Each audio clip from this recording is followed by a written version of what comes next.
Hello बच्चों, चलिए प्रश्न पढ़ते हैं। 600 फेरों वाली एक चालक कुंडली का स्वप्रेरकत्व 108 मिली हेनरी है। इसी प्रकार की एक दूसरी 500 फेरे वाली कुंडली का स्वप्रेरकत्व होगा। पहला विकल्प है 75 मिली हेनरी, दूसरा विकल्प है 90 मिली हेनरी, तीसरा विकल्प है 130 मिली हेनरी, चौथा विकल्प है 155 मिली हेनरी। आइए बच्चों, मुख्य उदाहरण के आधार पर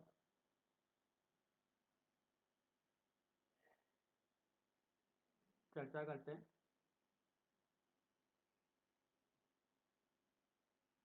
जब किसी कुंडली में विद्युत धारा प्रवाहित की जाती है, ये अपनी कुंडली है और ये परिवर्तित विद्युत धारा है। तो जब विद्युत धारा परिवर्तित होगी तो इसके चारों ओर चुंबकीय क्षेत्र उत्पन्न हो जाएगा,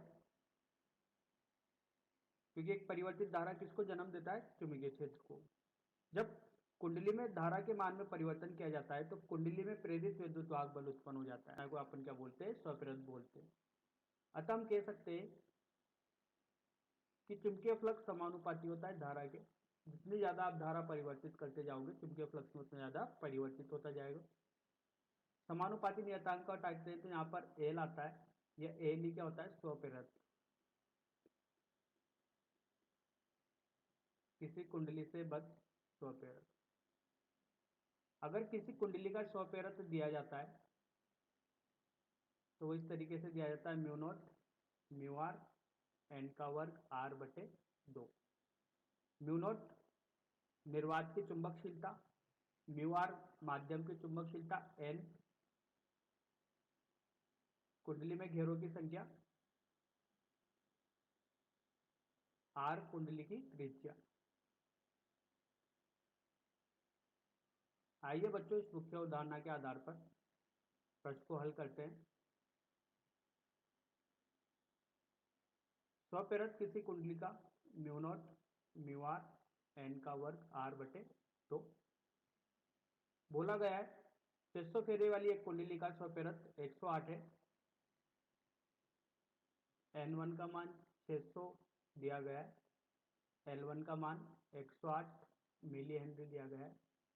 N2 का मान 500 दिया गया है और L2 का मान पूछा गया। तो बच्चों, यहाँ से स्वप्रेरक समानुपाती होगा N के वर्ग के। इसका मतलब ये बोल सकते हैं L1 बटा L2 बराबर होगा N1 के वर्ग के बटे N2 के वर्ग के। L1 का मान 108 मिली हेनरी है अपने पास। L2 का मान ज्ञात करना है। N1 का मान 600 का वर्ग बटे 500 का वर्ग। तो यहाँ से L2 हल करने पर 500 का वर्ग गुणे 108 मिली हेनरी बटे